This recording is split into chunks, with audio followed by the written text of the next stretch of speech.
Kala Yahweh, Ba'Shem Yahweh Shai, Ba'Shem Rakakwadash. Double honors unto the elders and apostles who taught me this truth. This is your brother Dawad, the real brother beloved, and this is only for the elect. Only for the elect. The reason you came around is because you thought we had the truth and that we was men of the Lord. Shalom, Yasharala.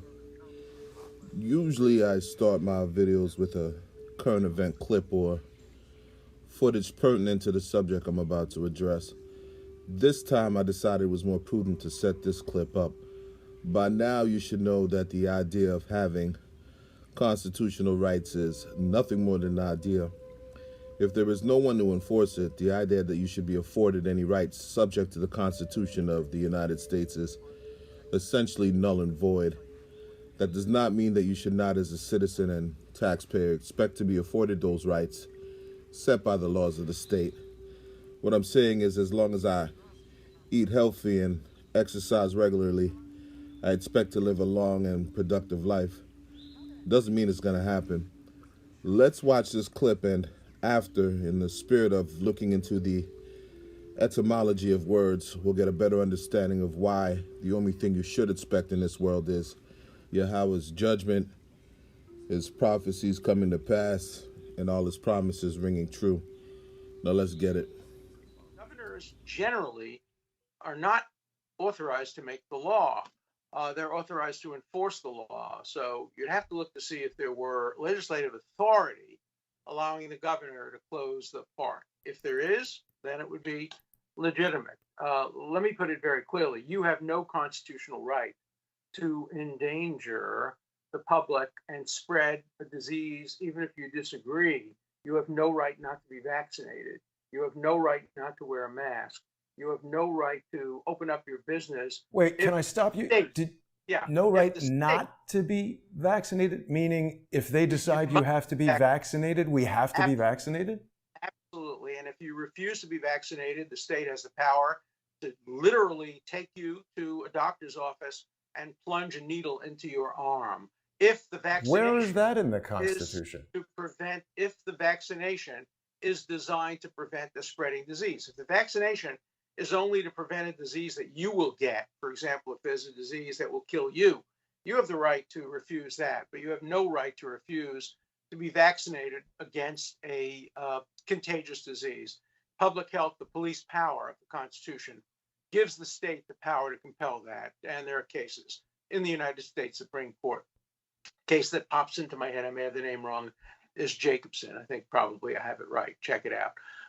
You'll see that there are cases after cases after cases that the public health permits reasonable actions to prevent the spread of communicable diseases. But you've opened up a whole new area here. So the governor has the right, the government has the right to force someone to be vaccinated.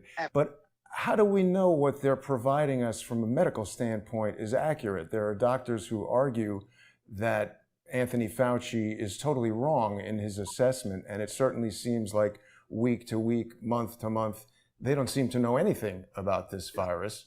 I agree with that. I mean, I think there's a lot. I wrote an article early on pointing out two fundamental errors right away. But that's what a democracy is about. And if the majority of the people agree and support that for public health measures, you have to be vaccinated, you have to be vaccinated. They should give you an alternative. The alternative is to live in your home. Don't get vaccinated, but never, ever leave your home or live in a bubble. Woe unto them that decree unrighteous decrees, and that write grievousness which they have prescribed, to turn aside the needy from judgment, and to take away the right from the poor of my people, that widows may be their prey, and that they may rob the fatherless. You do the hokey pokey and you turn yourself around. That's what it's all about. Democracy. You got to be kidding me. Okay, so let's go to the Strong's Bible Dictionary Concordance and look up the word decree and decrees. Obviously, I did my homework to know there actually is a slight difference in the definition. Now, here the Hebrew word for decree is in fact shakak, and it means properly to hack. That is engrave. Judges 5 and 14 here is the precept. according to the Strongs. To be a scribe, simply, by implication to enact, laws being cut in stone or metal tablets in primitive times, or generally prescribe, appoint, decree, governor, grave, lawgiver, note, portray, print, set. To cut out, decree, inscribe, set, engrave, portray, govern. To cut in or on, cut upon, engrave, inscribe. To trace, mark out, to engrave, inscribe of a law. For decrees, here the translation to English says shakek, although I'm not sure what the Masoretic text does as far as making a word plural. The difference in definition here doesn't seem to express an instance that suggests more than one. That being said, the Hebrew, in all actuality, looking at the script, is the same. From H2710, so from the original form that I read prior, decree. An enactment, a resolution, a decree, thought. Decree, resolve, statute, action, prescribed. So Isaiah chapter 10 verse 1 is simply saying, woe is said to mean a passionate cry of grief or despair, and we know through the scriptures that any such cry is indicative of having already suffered or awaiting a great destruction and everlasting judgment. So destruction unto them that enact, appoint, engrave, inscribe. Remember, to be a scribe, meaning writer of unrighteous statutes, laws that are grievous, meaning intolerable. And here's the point, to those they have been prescribed. Meaning these laws were written for you and not those who rule over you. If you missed it, the scriptures say that those that write these harsh and severe laws, draconian in nature, under which you are being governed, will be destroyed. Again, this goes back to a reoccurring theme.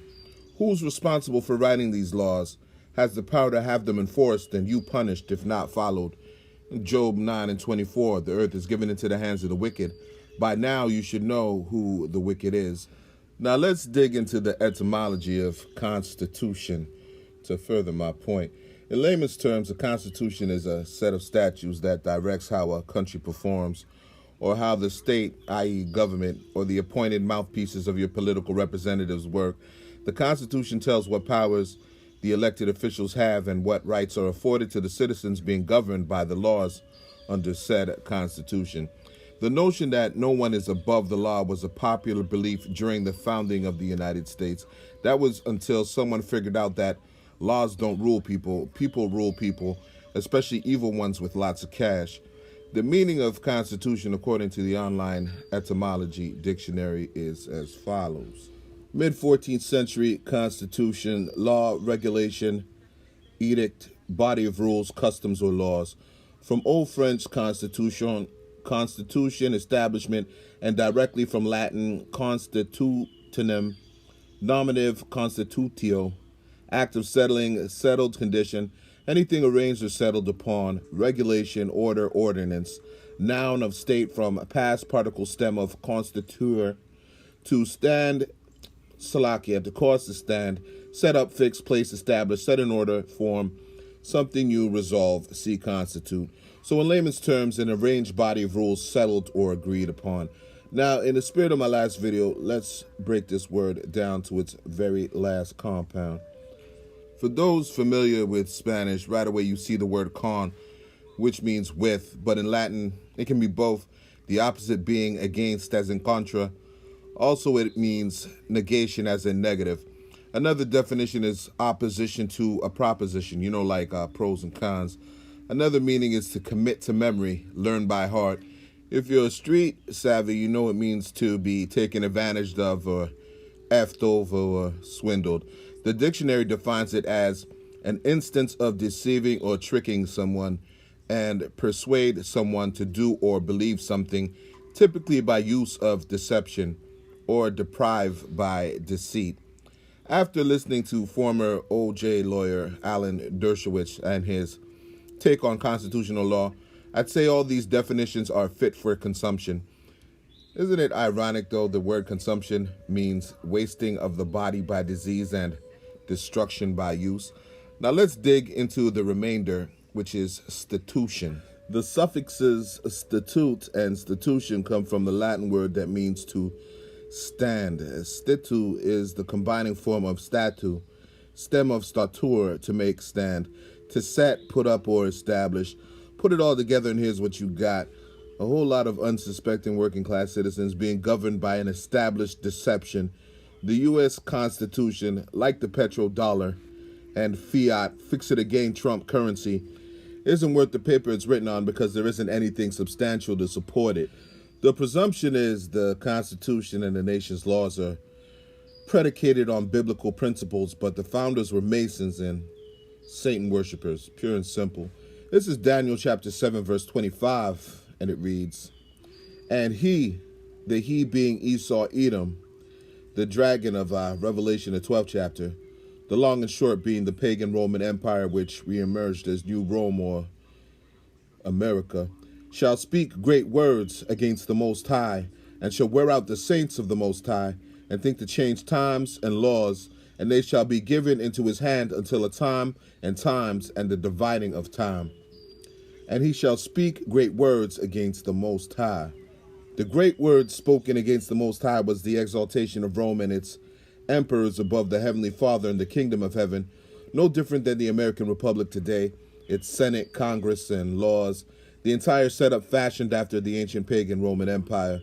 When Rome did acknowledge the existence of the Most High power, he represented him to the masses as being an Idumean, an Edomite, so-called Caucasoid, then set himself up as his counselor and his equal, bidding you to praise and worship him, like he does today because of his scientific advances.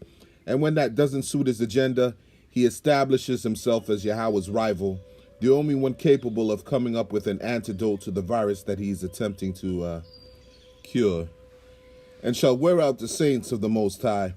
The saints are the Hebrew Israelites, and throughout history, he has worn the saints down through slavery and subjugation of our land, through hiding and hijacking our real identity as the true nation of Israel, through the prison industrial complex today, trumped up drug laws, overzealous prosecutions and unfair sentences, through police brutality, through flooding lower income neighborhoods with illicit narcotics, the penalties of not paying child support, to all the atrocities ever inflicted on every so-called Negro, Latino, and Native Indian.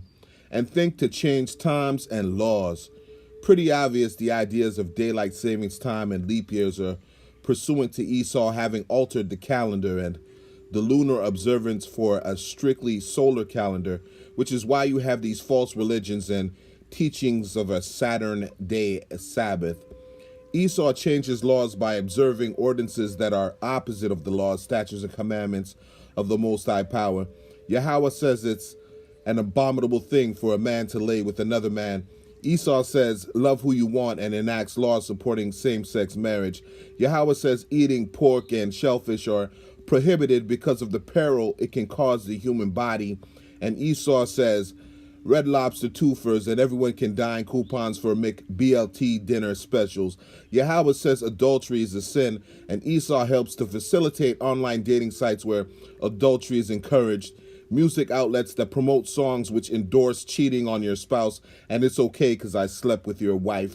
Not only is Esau adverse to Yahweh's statutes, he readily penalizes you in observing rights that he himself has enacted if it means it will strengthen the grip of control he has on the populace. And this is what is happening with your so-called constitutional rights. There is no relying on them because the real reason to uphold them, which was to create a false sense of security, is no longer needed. Quick precept. This is Isaiah chapter 24, verse 5, and it reads, The earth also is defiled under the inhabitants thereof, because they have transgressed the laws, changed the ordinance, broken the everlasting covenant. Esau has polluted the earth. He has gone above and beyond to defile the earth's natural laws, the fracking, offshore drilling, and disrupting of nature's ecosystem, never mind every moral and ethical code imaginable. On top of that, he continues his attempt to break the everlasting covenant, which is to turn Yahweh away from his promise to his people. He has polluted the moral compass and creates every opportunity for Israel to partake in all manners of evil. Alan Dershowitz is recognized as the nation's most peripatetic civil liberties lawyer. Look that word up. But what is of importance here is he is an insider. So when he says the Constitution affords you no such rights, the sheeple believe him. But that isn't necessarily true. On the comment board where I first saw this video, and I'll add a link in the description box, a Constitution lawyer contended, leaving this statement. Regarding current federal and state law, you do not have to stay at home. You do not have to close your business. You are not restricted in your travels. You are not banned from religious assembly. These are not laws, as a law must be passed by your state legislature. And, of course, this has not happened in any of America's united 50 states. These following orders are unlawful. Orders: stay at home, close your business, don't go to church, practice social distancing, wear a mask, no interstate travel, etc., etc. These are not laws that can carry any kind of criminal penalty for violation. They are at best only guidelines for suggestion. These orders carry no legitimate force of law with which to back them up. No governor nor mayor may craft a law and assign a punishment for its non-compliance. They can't. And even if one of these tyrants tries to do so, such orders or actions would then be profoundly unconstitutional and a solid basis for compensation to anyone affected by them. In the interest of time, I'll post the complete comment in its entirety on the webpage where this video will be posted. Yes, on my website. He ends off by saying, the right of a citizen to travel upon the public highways and to transport his property thereon in the ordinary course of life and business is a common right which, he has under his right to enjoy life and liberty, to acquire and possess property, and to pursue happiness and safety. It includes the right in so doing to use the ordinary and usual conveyances of the day. Stopping a tyrannical overthrow of the United States and the world, the stripping of our liberties and freedoms, begins with you.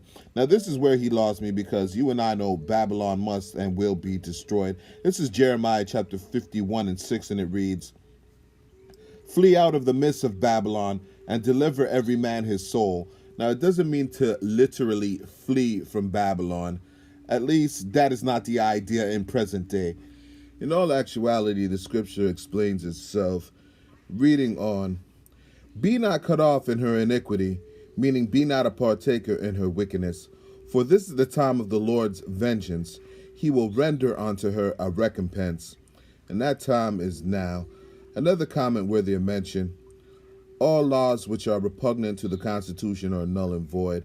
Marbury versus Madison, and where the law is cited, stating this law is still in effect. I'm going to close with this. This is Psalm chapter 27, verse 11, and it reads, "Teach me thy way, O Yahweh, and lead me in a plain path because of mine enemies.